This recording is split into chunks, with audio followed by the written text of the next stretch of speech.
and I've said the storytelling is the fabric of society. He's been able to work through and take accountability and then come out on the other side with purpose.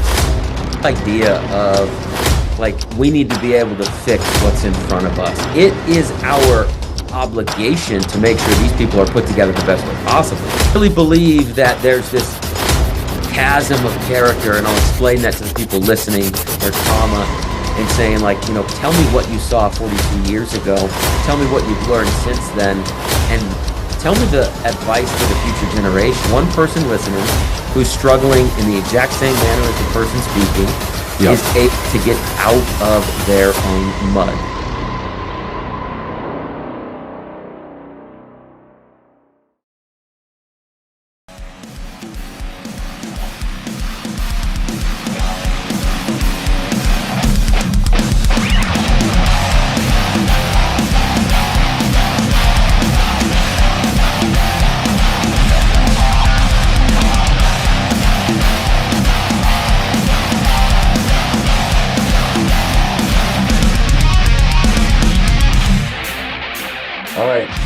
Welcome back, everybody. I am joined today. This is somebody I'm really excited to sit with.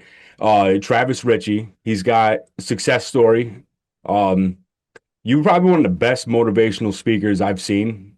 You're like, because a lot of people, they just sit behind their, I don't know, they sit behind a desk and they say some stuff. You actually get out there, you go into prisons, you're meeting with inmates and, going into the belly of the beast.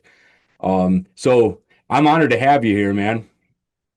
I'm happy to be here, man. The belly of the beast is the best way to, but honestly, I just think that storytelling, you know, you and I've said the storytelling is the fabric of society. Mhm.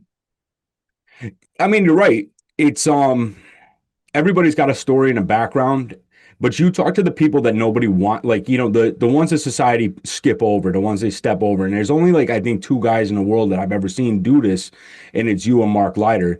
And Man, put me in company with him. That would be wild. He's doing fantastic things. mhm. But I appreciate that. I'm grateful that you say that. I accept it. I receive it. I'm grateful.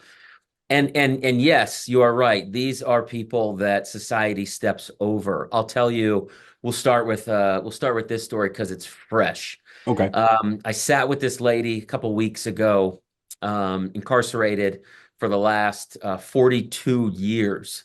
And at this point, she's got white hair. You know, she looks like Betty White, Mhm. her character from Three's Company, and just somebody's grandmother. And so when I sat with her, she said about 38 years ago ish, she had some female problems, Mhm. with her like hysterectomy and, female things, right? Right. And so she said, so I went and got surgeries. I got back surgery. I got, female surgery, hysterectomy, breast surgery, all these things to try to eliminate my pains.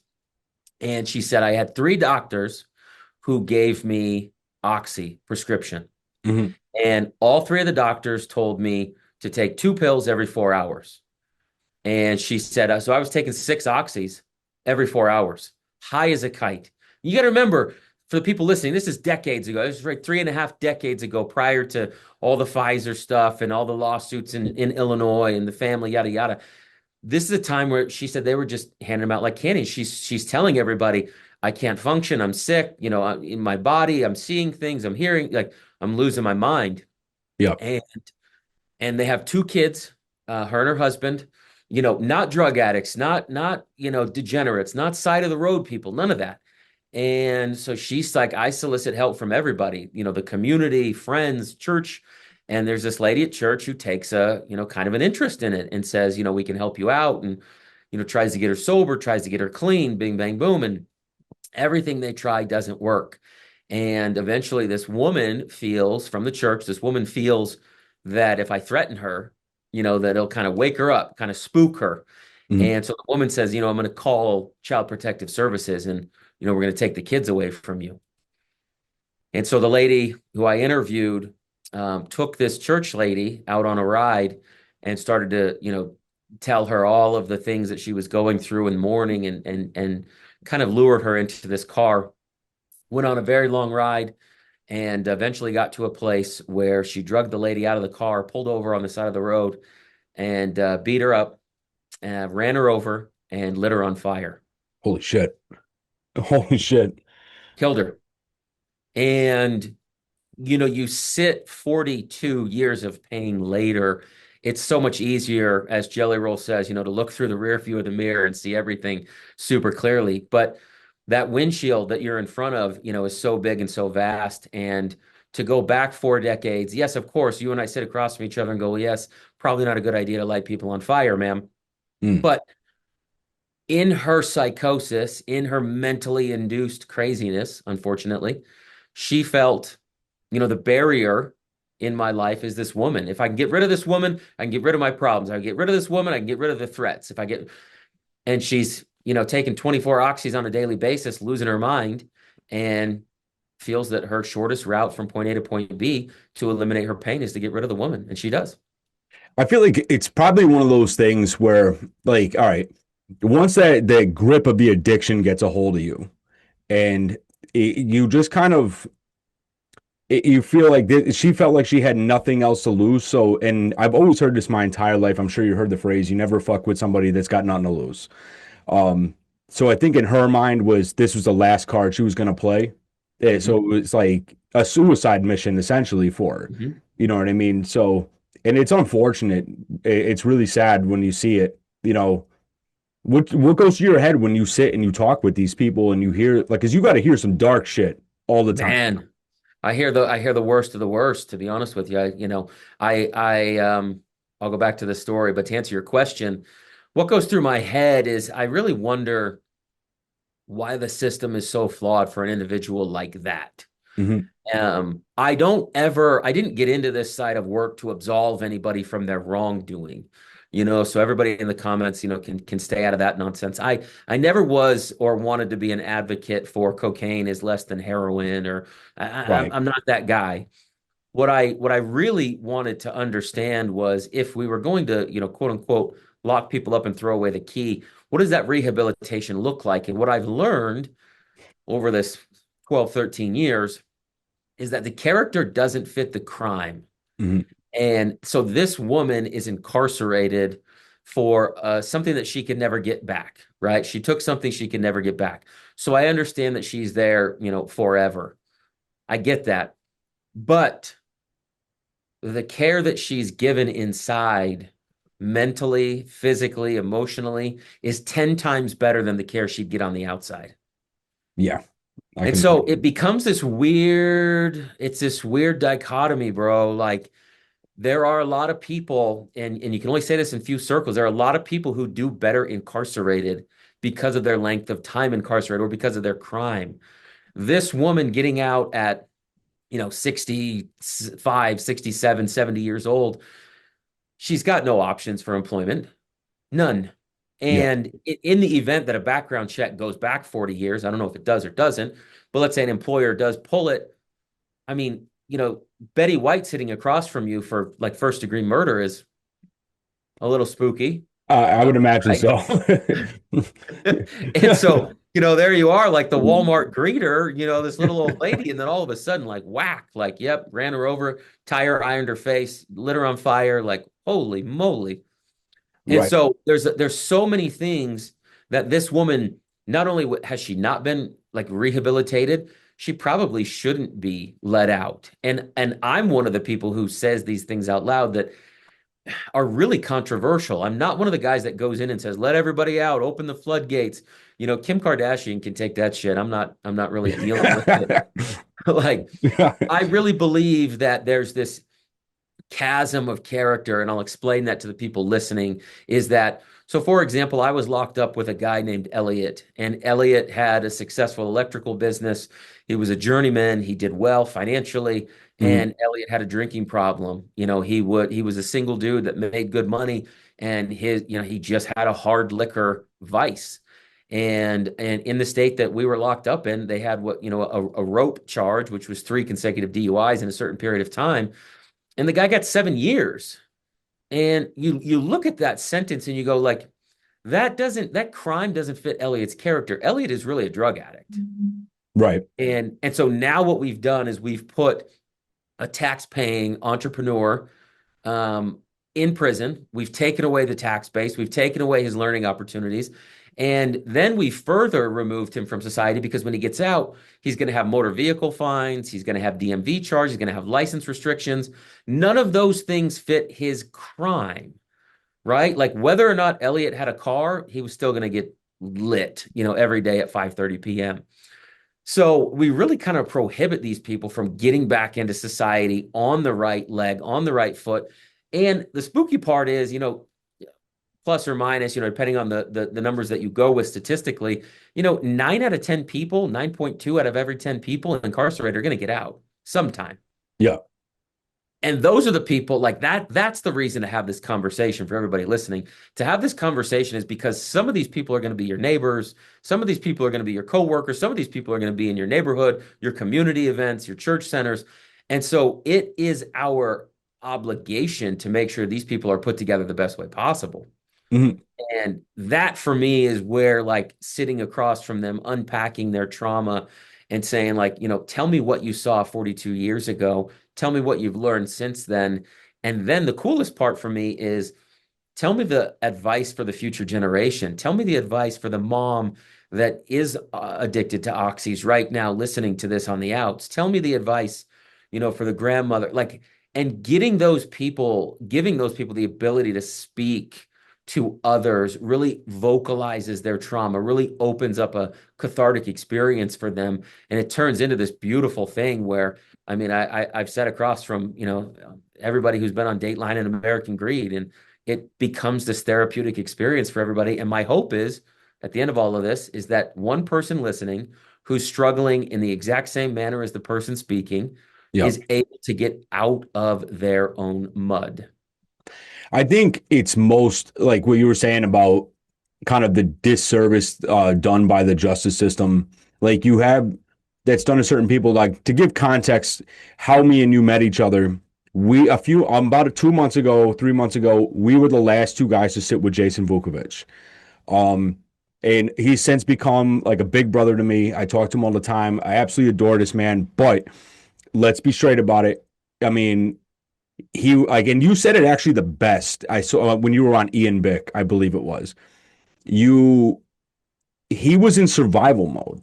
Yeah. He literally did a lot of these crimes solely out of self preservation, and 23 years for assault and battery.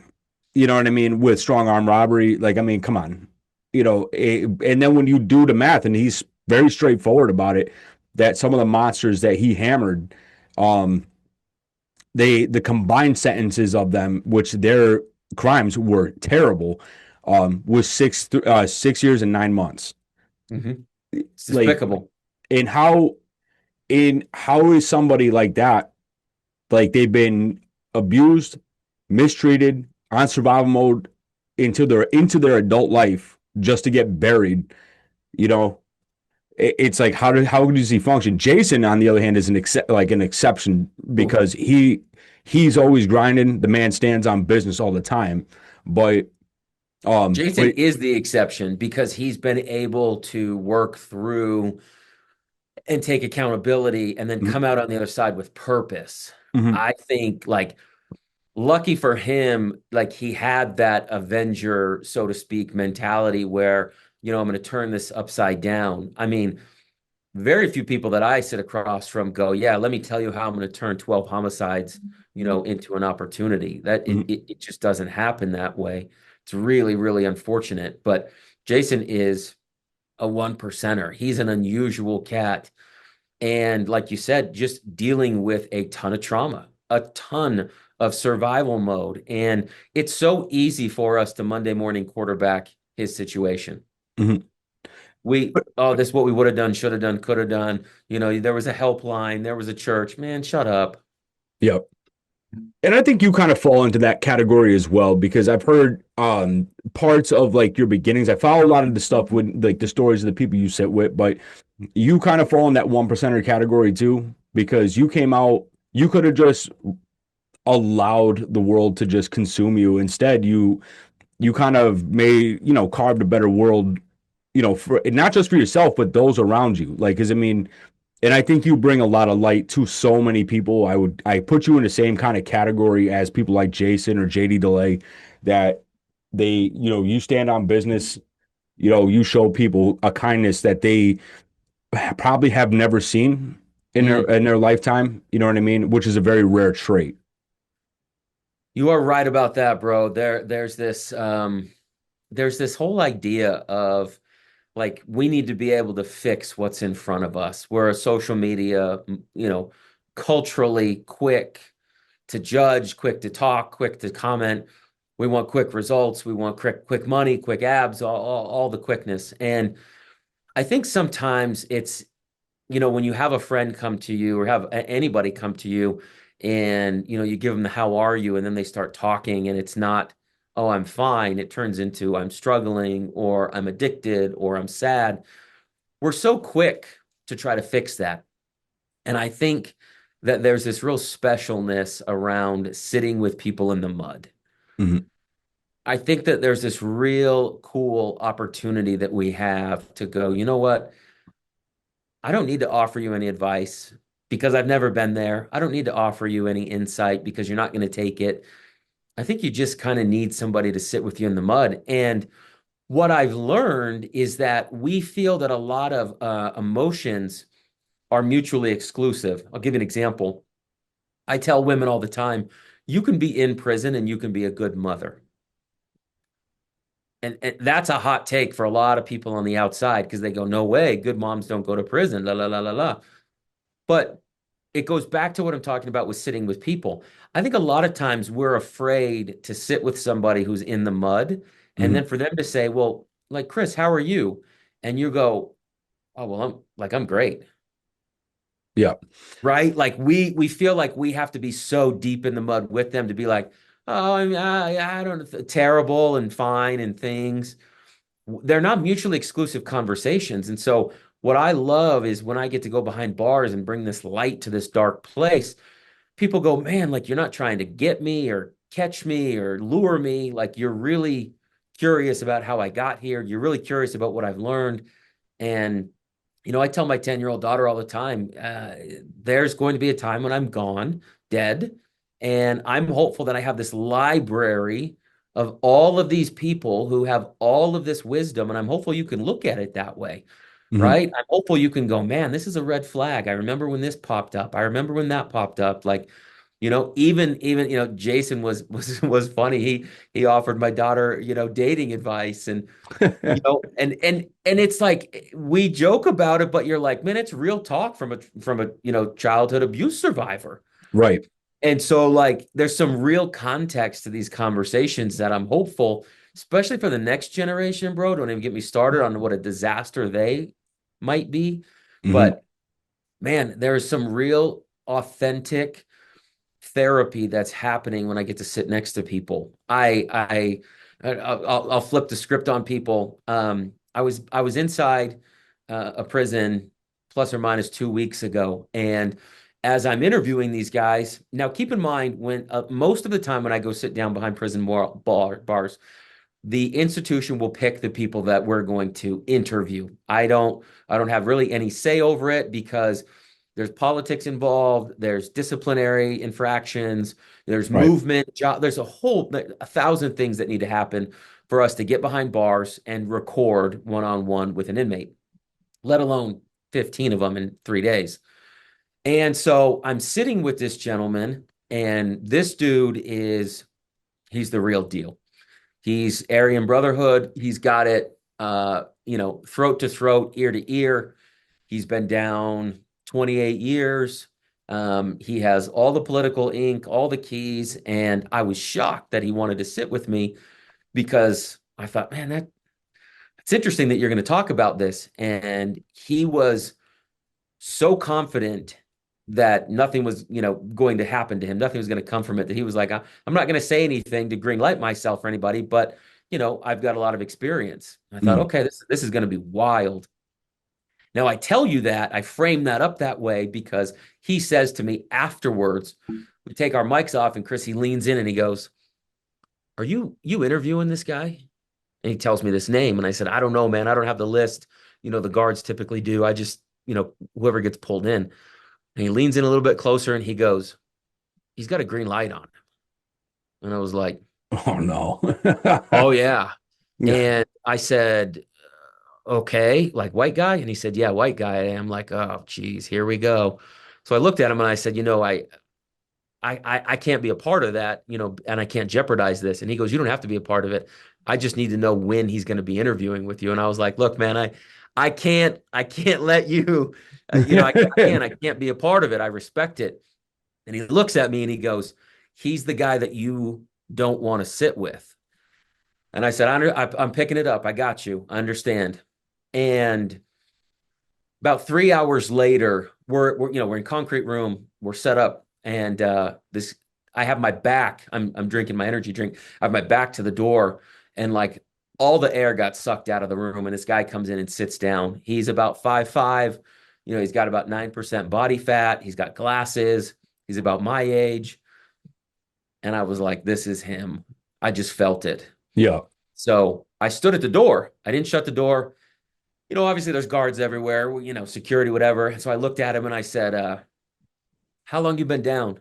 And he told me. And I said, what do you have left?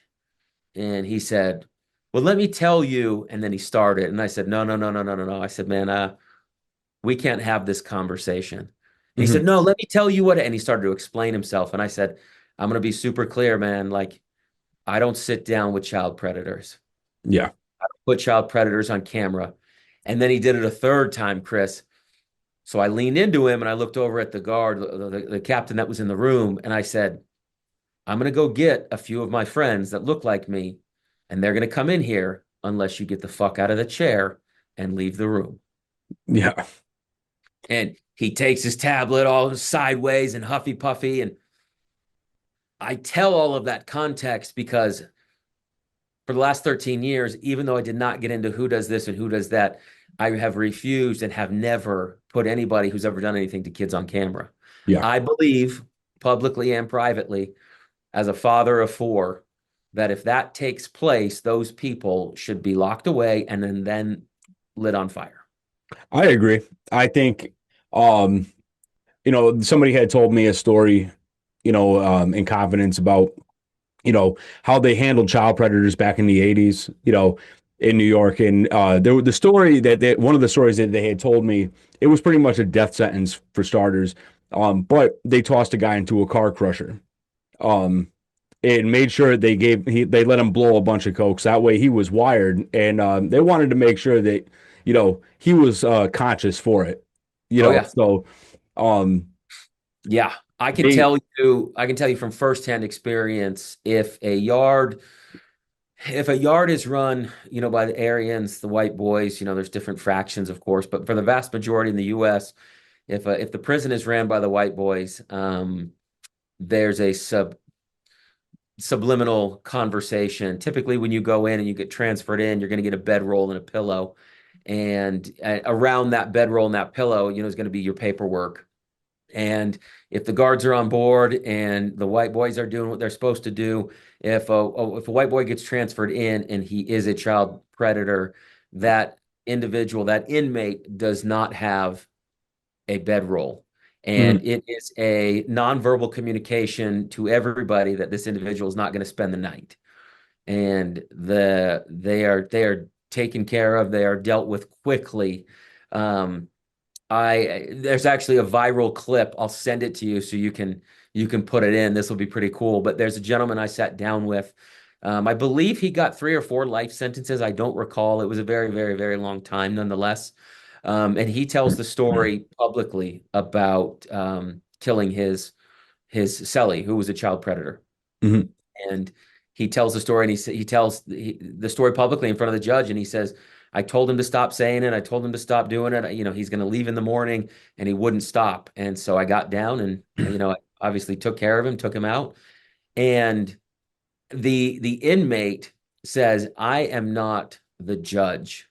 Obviously, the only person who can judge an individual is God. Yeah. And then he looks at the judge in the courtroom and he says, I'm just the one that sets the appointment. Awesome. I Bro, mean, like, I was like, man, like, and I get it. All sorts of people are going to give hate for, condoning murder, yada, yada, yada. But like, I mean, that dude, like, if we just gave him the ability to go out and hunt child predators, go back to jail every night, like, mhm. I think the world would be a better place. But and when it's that, even when I've talked with Jay, and I'm glad, I'm a father as well, so I know you're on the same page. And Jay said something to me that really landed deep. Is like there needs to be someone like him in every facet of society. And he's kind of like that scene in Batman Begins where they say you have to become something supernatural, and that kind of presented itself to him. Like it wasn't. I know that wasn't his purpose to go out to become Batman, but it fucking happened. You know what I mean? So, but I mean, there's a lot of these crews, and like Alex Rosen, he's Mhm. out there working. And you like Johnny A, like he's out there calling out stuff, even for like fentanyl dealers, anybody that's dealing in anything that's going to harm kids in any capacity. Um, I just think we, save the a boatload of tax money on the court system and all that stuff. Oh, If you're dead to rights, put a bullet through you and call it a day. Like you're not bro, part it's of society. 40 We should cents. throw them out of here. Like, It's despicable. This big case that just took place in Idaho, this Brian Kohlberger, um, goes into the university campus, murders a bunch of girls in like a, sorority fraternity house, whatever it was, co-living dorm style, then like just a sick human. And the state of Idaho gives him the opportunity for life without parole. mhm, And it's as I'm listening to it, Chris, it just makes me so annoyed because the system is so stupid mhm, that while the judge is reading it, he says, "Oh, and you'll have a $5,000 fine. It'll be another $5,000 for a civil fine to the victim's family." It's such a despicable thing to even read out loud. My daughter got murdered at the hands of this lunatic, and you wrote in a $5,000 penalty to this idiot. Like, it just shows how backwards we are. And it's so unfortunate that the state let him get life without parole when the reason he took the plea deal was because they put the death penalty on the table. And you look at the institution, right? Let's take a left turn.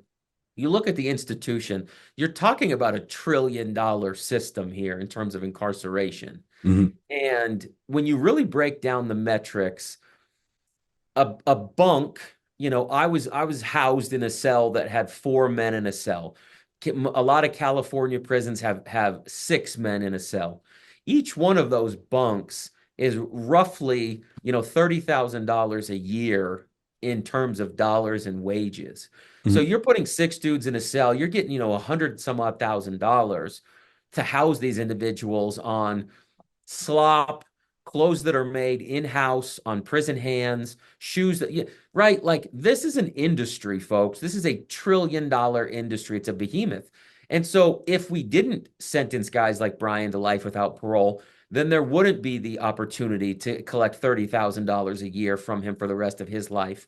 mhm. And all under the guise of we're doing something good for humanity. We're doing something good for the community. We've taken a guy off the streets. Sort of, kind of, because now guys like me and my wife, we actually have to pony up money for this idiot, for him to Right. eat, for him to live. When the reality is, like, I'd rather go back to prison politics. Like, if you harmed a kid, or if you harmed a woman and you can't bring either of those harms back or pay restitution, then you got to go, man. You just got to go. And there was somebody like I think the other thing is what I think is irredeemable are those that you just go to kill with like all right, like I've told you before. I think I told you before. I've gone back and forth with BTK like a little Yeah. bit.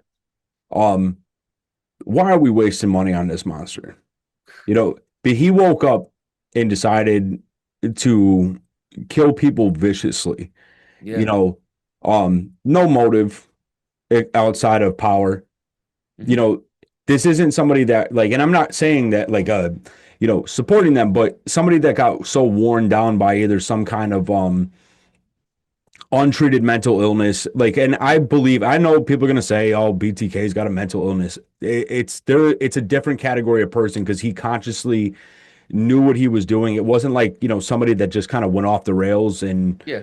and not that I agree with killing people, but why do we waste money on animals like that? You know what I mean? The tragedy, bro. And when you really dive into how the money is spent and how it's allocated, there would be blood in the streets if people knew about it. Hmm. Because, you take my situation, for example. I was incarcerated 15 months, 2012 to 2013, Hmm. non-dangerous, non-violent, non-repetitive. And so I was at, the equivalent of a camp. We got off the yard every day, Monday through Friday. And for most people to hear that, like the general population, right? Like your everyday Midwesterners, and if you were to tell them, "Hey, I'm going to jail, but I'm going to get a job Monday through Friday, 8 to 5, Right. outside the jail," Hmm. they'd go, "I don't understand." And you're not going to jail, right?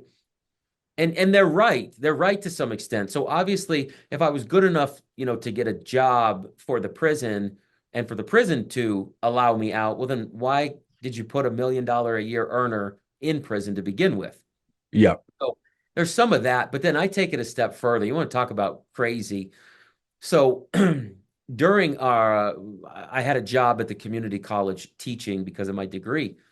And when the community college was on break, I would go to the elementary school. Now, I would serve in the lunchroom at the elementary school, me and three other guys in orange Department of Corrections jumpsuits. I had the pizza slicer. You remember the rectangle white cheese Yeah. pizza, right? I'm Yeah. slicing the pizza, right? I've got the white handled knife, the serrated edge knife, Hmm. to cut the food. I'm opening chocolate milks.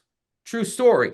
And I'll never forget this day. This parent comes in to the lunchroom, and you remember when you used to walk in the lunchroom and they had those fly fans? Well, as soon as you kick open the door, it would whoop, and it would Yep. start to blow, right? Yep. So I'm on the other side of this lunchroom from this lady, this parent, and all of a sudden, door kicks open, whoop, fan kicks on, and she's fighting the balloons because she's coming to have lunch with her kid.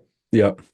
Chris, it was an out of body experience for me at that moment. And I literally told my wife this later at our visitation. How screwed up does this city have to be, this town, this no name shit town that I was incarcerated in? How bad does it have to be here when as a resident, the inmates are feeding your children in the elementary school? Yeah. So either you're completely delusional or that I'm non-dangerous, non-violent, non-repetitive, white collar, and I shouldn't be here anyways. Either option Hmm. is terrible. Either one. Yeah. But like, yeah, I mean, because then eventually, somewhere down the line, somebody's going to mishandle some paperwork or miss something, and a monster is going to be in there, you Yeah. know, and it's like a sad reality. You know what I mean? Even like, there's a guy I'm going to have on. I'm going to send him. I'm going to redirect him to you as well. Um, he was a CO in Connecticut, and he told me this story, and it just shows like there's a darkness in people that Mm. is.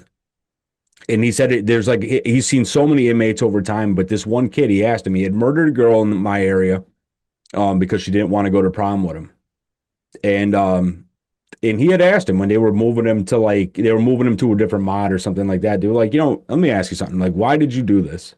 And he said, he's like, maybe like, she should have just she didn't know what was good for her. So, and he just didn't give a shit. Like there is that inherent darkness, man. And like you're saying, like it shows kind of negligence on the DOC and the Justice Department because, yeah, I mean, if it's situations like your case, fine. You know what I mean? But eventually someone's going to mess up. You know what I mean? Oh yeah. Oh, bro. And just the error in humanity, right? Like I I had any access to, and not just me, everybody who was with us. We had access to all of the food, that the kids had access to. So needless to say, we weren't eating our prison lunch every day. You're eating the school food. And when you've been incarcerated, that stupid rectangle white sliced nasty cheese pizza is like, Yeah. the greatest thing since the Bronx.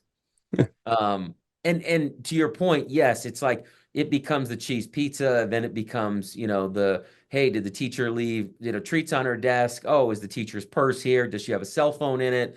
Oh, goodness, the computer's left open. Bro, it's a series of slippery slopes that then leads into oh, we need to send out a memorandum. We can't do that any longer. And those are often too late, to be honest with you. Yeah. Like the bummer of it is we think that the moment we incarcerate people, there's this veiled society of morality and ethics that goes on behind the walls of, those people are better there.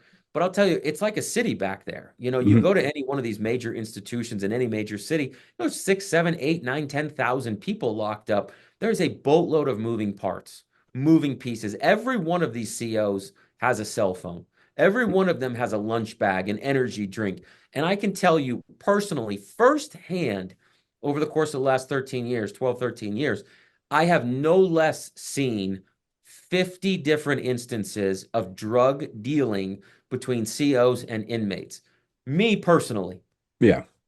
No, it makes sense. I mean, because COs they get paid, but not that it's not amazing. It's like cops. They have to deal with so much bullshit, but Yeah. they're you're telling me that they have to work until they're like 100 years old. You know what I Yep. mean? Catching bullshit every day. So, it makes sense when you start hearing those stories where it's like, hey, they don't see anything wrong with it. They're making a couple bucks and they just hand something off. You know what I mean? Something easy. Oh, I'm going to get a cell phone to this guy or turn a blind eye to that. Yep. Um, and then they just play dumb. You know what I Oh, mean? and they know the ins and the outs and when it should go and how it should happen. When you talk to a guy, a CO who's, making 23.50 an hour, and you can tell them, hey, you can make an extra $1,000 a week cash. Yeah. That is so doable in every prison in America.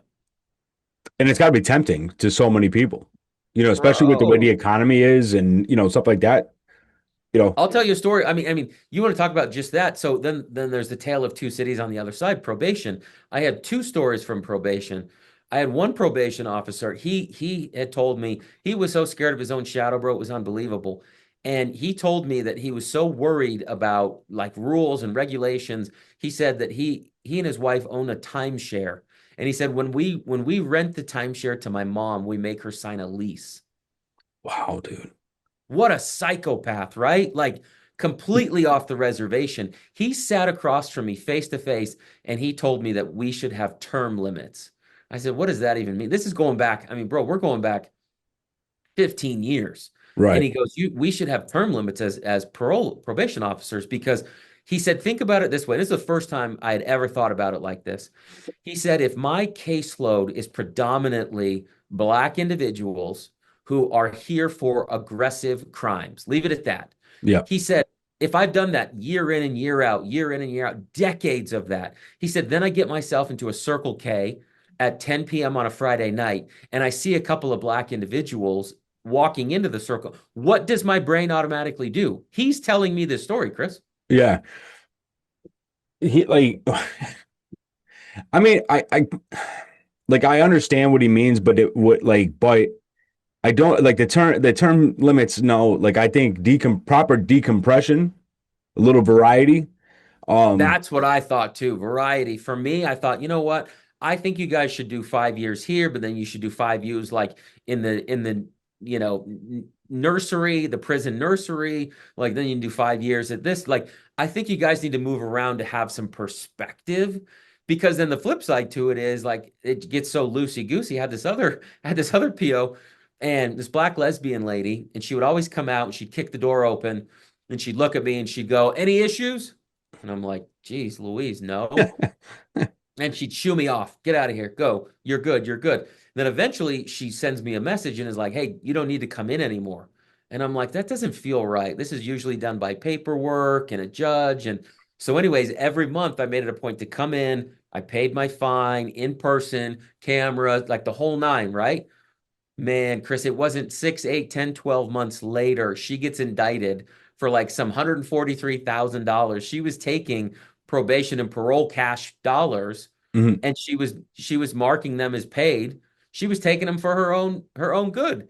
And I truly believe that she had done enough research about me that she knew that if I came in and I had, with my financial background, that I wouldn't put up with like her financial shenanigans. Right. And so the way that I paid, the paper trail, make sure it was all like I went to the kiosk, put my name in with the fingerprint, the whole nine, right? I wasn't just like, here's my money. No, no, no. And so she didn't want anything to do with me. And so I thought, oh man, that's crazy. And so you look back on those things and you go, whether it's parole, probation, or corrections officers, these people put their pants on one leg at a time, just like you and I, man. And if it's a bad day with the wife or a bad day with the husband or, a financial bill or the transmission blows up, I'll tell you what, you get the wrong problem with the right inmate on the wrong day. There's a I'm lot of mayhem. I was talking to a guy. It was like a few months back. He was telling me what they do on the cartel does on the border patrol. Like Mm. what they do is they get those guys that are in like kind of the desolate spots. They'll be out, and a lot of them, I guess they catch them. They'll be sleeping in the car or something like that, or there'll be some like low, low rent type of outpost somewhere. And what they'll do is in the overnight guys, they'll end up off, he'll get approached by somebody and they'll do their research. Like, does this guy got gambling? Does this guy got, whatever? And they'll offer him like, hey, you know, they'll throw you 1,000, 1,500 bucks just to, not see, you didn't see anything, you know what I mean? And it will appear. But what they do is when he takes the envelope, they have somebody waiting in the dark that's taking, long range pictures of it. So at that point, so if he says anything, it's mutually assured destruction. And and if he tries to, and now if he gets mouthy about, I don't want to do this no more, suddenly that 1,000 turns into like 100 bucks. There you go. And they're going to still keep doing it. You know what I mean? It's, so like these guys that are taking the people that are on the take, they should be mindful. I mean, these are still gangsters, these are criminals, bro. Like you think they care, about Oh, pulling you no, in man. with them? And that's the thing. I was in Pelican Bay as a visitor, not Mhm. doing time, 6, 7, 8 years ago, and met one of the smartest correctional officers that I'd ever have ever met to this day. And this dude was like looked like Andre the Giant in his prime. I mean, he had lunchbox hands, 6'8", 6'9", Jesus. 320 pounds. I mean, just a massive dude. And I looked at him and I said to him ignorantly at the time, I said, "Man, you were built for this job." And it was interesting because he pulled me in to his office and he had pictures of everybody, these little thumbnails of everybody, and he went through all of them. And he told me every one of the issues, the infractions, the phone calls, the whole nine. And he said, being as big as I am does me nothing if I want to go home. I have to be smarter than these guys to do my 8 or 10 hours and then leave because a lot of these guys in here are never going home. Right. And they'll tell me that over and over. Hey, man, you might be 6'8", 6'9", 320, but trust me, when I put like 19 holes in your kidneys and rib cage, like, Yeah. if you can't breathe, you can't breathe. Right. He was the smartest, one of the smartest CEOs that I've ever come in contact with, one of the biggest humans I've ever come in. And I thought, man, I bet these guys give you respect. And when he pulled me in the office, he flipped it on me. And he said, I know every one of these guys, what they're crying about with their girlfriends, what their conversations are, what they're worried about, how much money they owe on gambling debts. Like he was so intelligent. And then he told me, he said, you know what, Travis, I've done more time than most of these guys in here if you add it up. Mhm. He's doing 50 or 60 hours a week for 25 years. Now you've been in prisons like all over the US. It, would you, who would, was there any situation with somebody that you've interviewed where they just really like gave you the creeps? Like it was probably like that you walked out of that like, holy shit. Like it like kind of left you like, I didn't like that one. You know? Bro, there's so many of them, so many of them. The dark ones are like the ones that you never see coming. So um I meet this gal behind bars, and she's probably, I'm gonna say between 35 and 40 years old. And like on a 1 to 10 scale of attractiveness, she's about a 7, which in prison terms is like a 14. Right. Um, right, because most of them are like drugged out, meth, Yeah.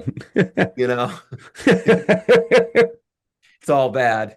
And so she says, I grew up religious. She's talking to me. She's got all of her faculties, all of her teeth. Her and her husband had a business. She was a school teacher. Mhm. And I thought, oh, here we go, school teacher. Nope, nope. Yep, I was a school teacher. And she says, I just fell out of love, just fell out of love with my husband. Oh, wow, interesting. And so, we started dating other people. And one day he told me that he couldn't come over and fix this problem I had because he was with this girl. And she's like, we've been openly dating other people. We would literally go date other people, come home, bathe our children, put them in bed, have sex, and go to sleep. And she goes, so one day he goes, no, I can't come over because I'm with so and so. And she goes, so I drove over there and I murdered them. Like,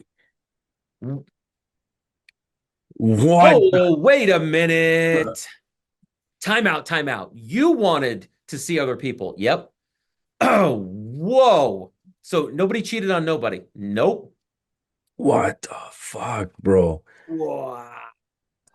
And so all you can really do at that time is be like, there's some mental health stuff happening here, my friend. Like, sweetheart, you're kind of a mess, I can imagine. But school teacher, perfect kids, the whole nine, bing, bang, boom. She goes, yep, drove over. And she was like, oh my goodness. Now this is where it gets even creepier. She says, hey, our kids, um, they left some stuff over at the house. Can I come and get it? His house. And he says, no, like it's not there. And she says, oh, my fault. They said that they want to leave it at your house. Can I just come and drop it off to you? And he's like, yeah, whatever, right? Like, okay, this is ridiculous. I'm sure in his mind, he's like, enough already with the back and forth. Right. And she goes, okay, send me your location and like I'll drop the kids' stuff off to you. And she's like, I leave the car running, I go inside and I kill him. Kids at home, like, whoa, my There, laptop's dying. yeah.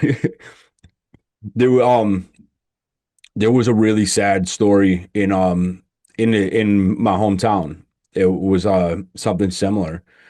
A couple was getting divorced, um, and the father ended up drugging the mother and or drugging the kids, I guess. So they were asleep, and then proceeded to cave her head in the living room. And I don't know how, like, I somehow there was an industrial park probably 6 miles from here, and there's like a Ramada or a Hilton like right across the street from this industrial park. And he wrapped her in a tarp, threw her down there, and some truck driver passing through. If you look up Connecticut, you'll find it. It was from 2010, I think. Um, and the truck driver stopped, like just thinking, hey, free tarp must have fallen off one of the trucks passing through the park.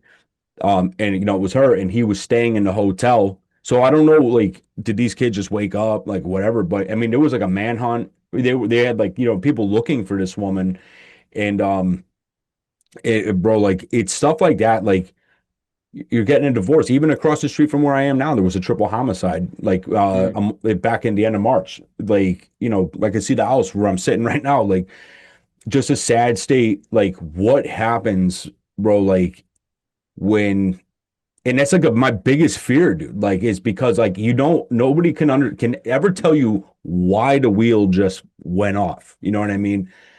And that's some seriously. That's probably the scariest crap I've ever heard anybody say.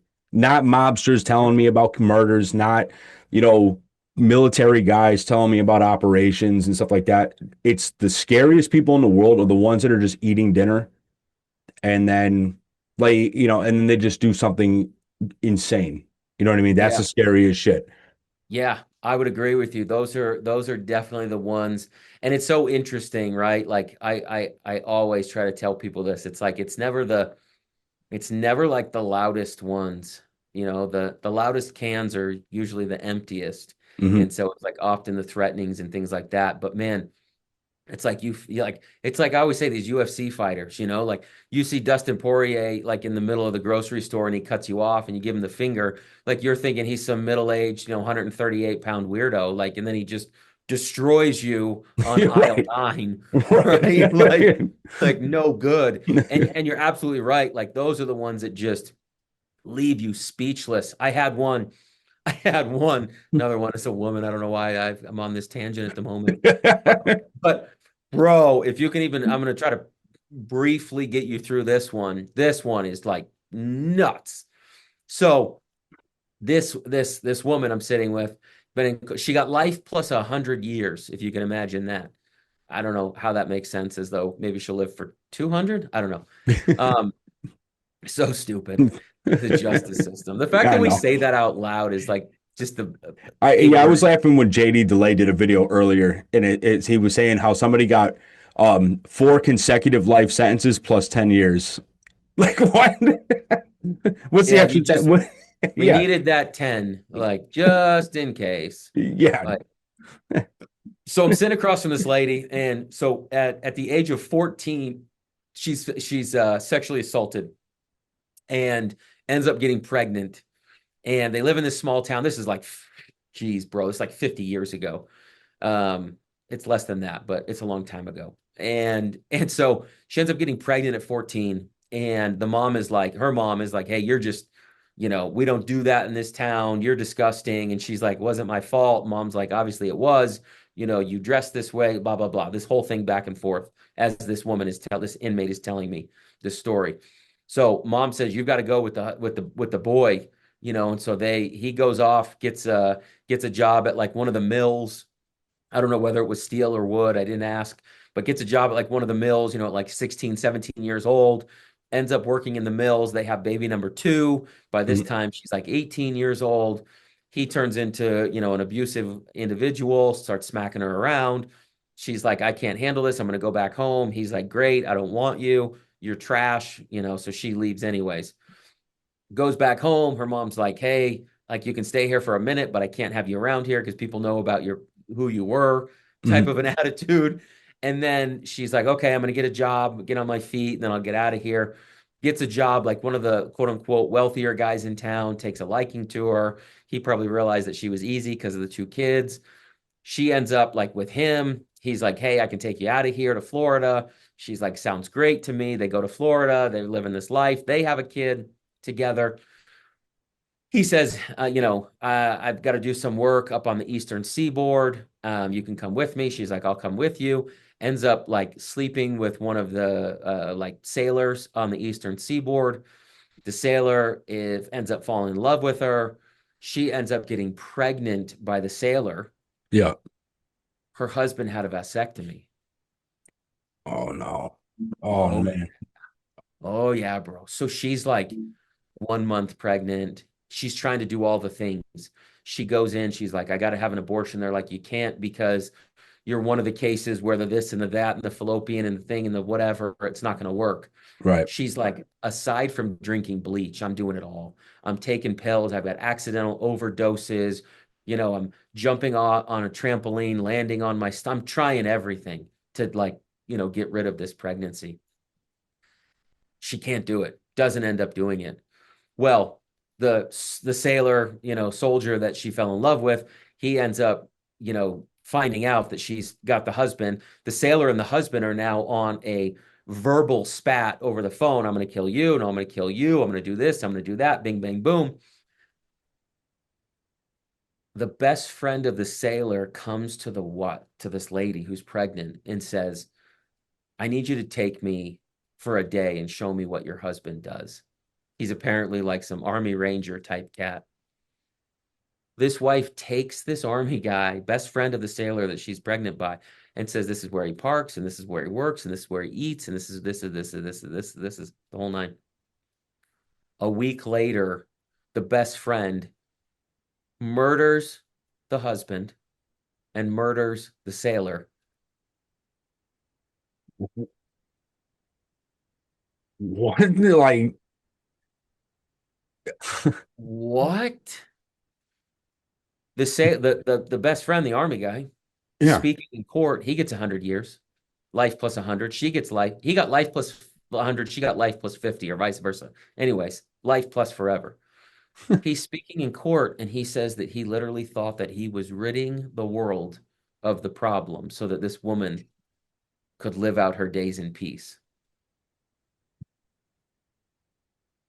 What the fuck? Like my Bro, brain is like I was trying to like, calculate it, and it's like, bro, I mean, crazy town. You go back in time and you're like, who knows what this soldier had seen? Who knows where his head was? Who knows if this woman was sleeping with him or pay? I mean, I have got 100 who knows, right? We get the story that everybody wants to put out there. And most of the time people believe that they're inherently good. So they'll tell you the good side of their story, even though it's just horrific. They'll be like, yeah, but I wasn't that bad. I wasn't that human. right. Like, but yeah, she literally conspiracy, orchestration. I mean, the entire nine. Like, drove this army ranger around and said, "Yeah, this is it. This is," and he kills the husband and kills his best friend, the soldier.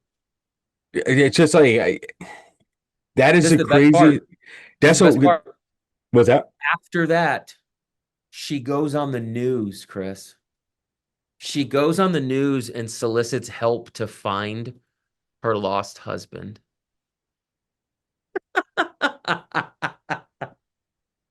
Oh my God. Like, oh no, dude. Like, Literally goes on the news. Wait for it. Wait for it. You thought I buried the lead the first time? Here's a second time. Her and the army guy go to Texas and get married after they went to her ex-husband's funeral in Texas.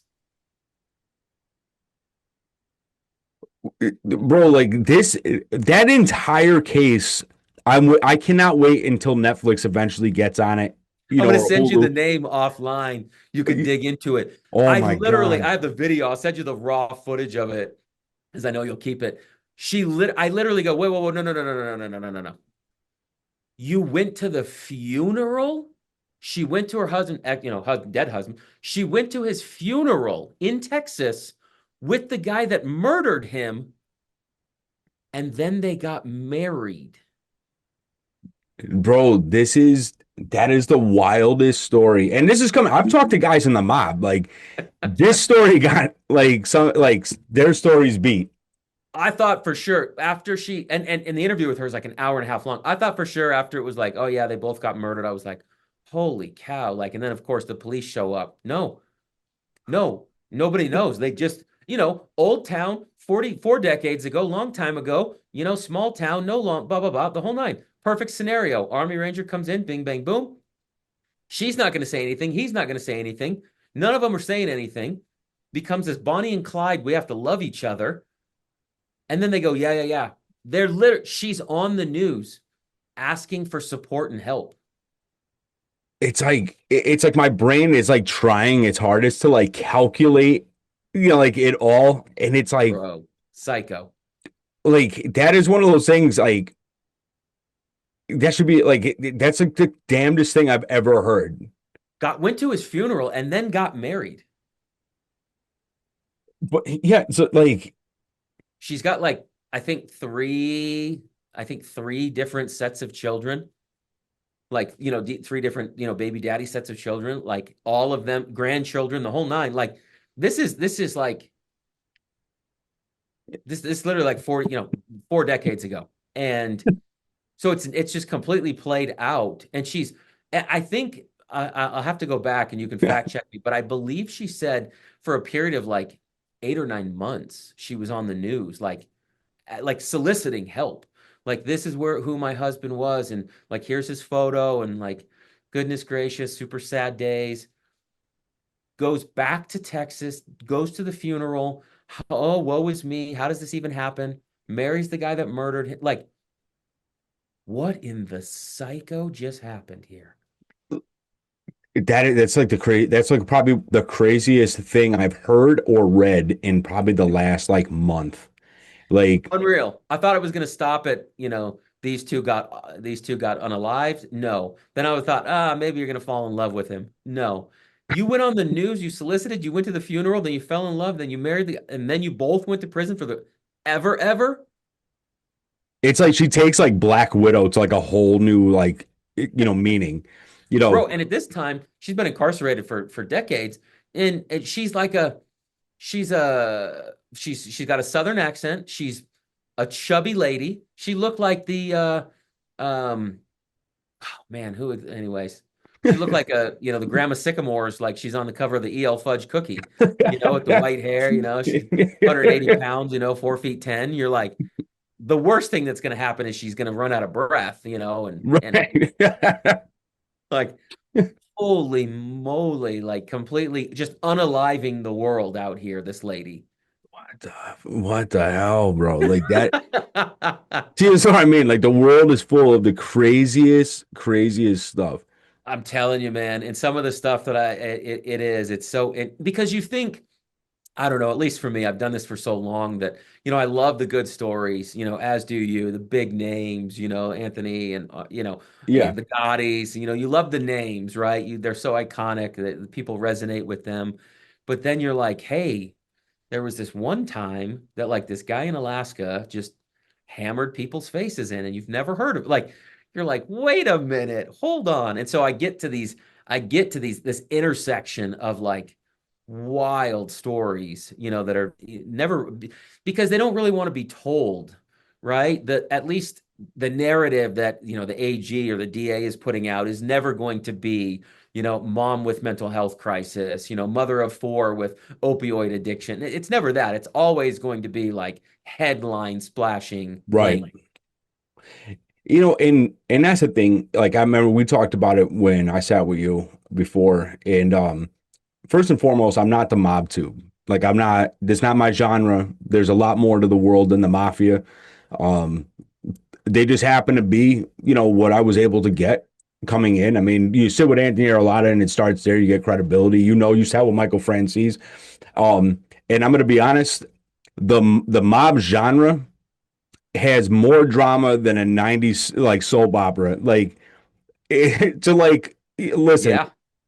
to the mob fanboys that sit in the comment sections, I know like people talking shit on Michael Francis and this guy. Like bro, like shut up. Like you stop embarrassing yourself because I'm not going nowhere. We ain't going Yep. nowhere. That's it. Find something more productive to do in your life. And I've seen it because now, I moderate for Jason Vukovic now, which came to me as a surprise. Um, but the amount of the people that show up every goddamn Sunday, every Thursday, man goes live, just abusing him.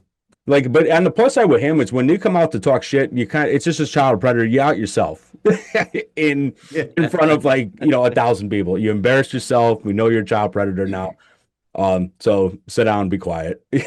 So true. It is so true, man. It is very interesting, but yeah, I think it's the fascinating stories, and I enjoy being able to tell them, to be a part of them, to be able to be a conduit to tell them. Mhm. I think that there's obviously they're entertaining as heck, and you're really not going to get that side of too many of these stories elsewhere. But Right. there's a lot of cool things that have come out of this. Whether it's friendships or partnerships or Mhm. business relationships. Whether it's cathartic, therapeutic, help for other people. I mean, not a day goes by, not an hour goes by where our inmate email isn't going off saying, I watched you and I saw this and I'm taking this class, and can you introduce me to that person? And, how do I get involved in real estate? And you start planting these seeds, to that incarcerated community. Mhm. You just don't know what's possible. And for me, it's like our buddy said, we're not here to judge. We're just here to set the appointment. Yep. So, do you have anything coming up that you want to throw out there or and to get people hyped up? Man, my hope is I want to do a family reunification event behind bars. Okay. It's something that's never been done. There's typical visitation, traditional visitation, Mhm. but I have a vision for a family reunification event that would allow parents and children to sit in regular clothes, to eat a hamburger or a hot dog, enjoy some kettle corn, some cotton candy, to play some games, foosball or cornhole, and and a photo booth to take some normal photos. Right. Um, our a real strong piece of my heart goes out to the kids of the incarcerated community, because I don't feel that they got a fair shake. I feel Mm. that, if you're getting bullied because your dad's a loser, that's terrible. Right. I get a lot of people who will tell me, a lot of men will tell me, you know, they're having tough conversations with their kids as they're growing up behind bars.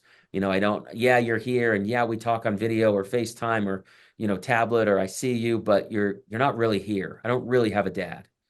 Um, and so I have this vision for like the next generation to say, hey, you don't have to repeat the sins of the father. I feel that, a lot of the guests that you sit with even echo this sentiment, that the life that is portrayed on HBO is not sexy any longer. Yeah. When the gavel bangs, and whether it's La Cosa Nostra, whether it's the Norteños, whether it's the Aryan Brotherhood, nobody's there for you. When Yeah. the gavel bangs, it's you versus you, and it's kill or be killed. And you now start to whittle down what's important in life. Mhm. And it typically comes down to just a handful of things and a handful of people. So if I can help, a kid out there who's in foster care, or a kid out there that, is in the system, get out of the cycle, and whether that's a pair of shoes, or whether that's a trapper keeper, or whether that's a home cooked meal, or whether that's a whatever, I'm hopeful that I can be that conduit to that next generation to say, you know what, there was someone out there that cared. There was someone out there that went through the pain. There was someone out there that could sit in the mud with me, who understood it. Mhm. I think a lot of people have really good intentions in the Department of Corrections space, but there is not a gangbanger alive that will resonate with a 40-year-old female caseworker. Right. And so, if I can get an 18-year-old that just got a life sentence, for unaliving people, to sit next to or across from, an inmate that's been down for 40, and he can change his trajectory, and he can maybe have an opportunity to get out, and he can have different dialogue with his kids, and he can change their trajectory, then the world kind of becomes a little bit smaller for me, a little bit better, a little bit sweeter. So that's what is my hope, and I'm teeing that up for 2026. It is a ton of moving pieces. I have some institutions that are interested. It is a security risk from hell, as you would imagine, Yep. but I think I can pull it off, and we're pretty excited about it. All right, so we're gonna have all of Travis's links to success stories. It's gonna be all listed below. Follow him up on Instagram, TikTok, all the places. We'll have all the places you're Cool. involved with in your stuff. He's got great guests, great interviews. Um, Also, I always gotta throw that stuff out there. Anybody in my area struggling with addiction, you got Woke at Crossroads. You got Black Poster Project that Johnny A. Light got us turned on to with D. Gillen. And of course, we got the Alaskan Avenger, my big brother, Jason Vukovic, with Alaska Hardcore Recovery. And he's also, if you're looking for that dope One Light gear, go over to the AlaskanAvenger.shopify.com, get yourself some sick shit. And Travis, bro, it's been an honor. You're like a true light in this world, and they need to have more of you in it. And it's been an honor, bro. And I always love watching your stuff. You got great guests. So thanks for doing this with me, bro. No, man, my pleasure. Not the last time. We'll chop it up again soon, and then Oh, we'll you keep it better going. believe it. You have to come with me. You have to come on with me. Oh yeah, me and Anthony Arlotta. We're working out. We got some big stuff. I can't get into it just yet. Okay. But come, yes, me, you, Ant. Maybe we'll get or me, you, and Jason. Maybe we can set that up. We could do both. We could do one on that side, one on that side. Hell yeah, let's do it. All Yeah, right, that'd be fun. all right, man. It's good talking to you. I'll catch you all in the next one. Likewise, Thank you. brother. Be well. You too, bro. Bye.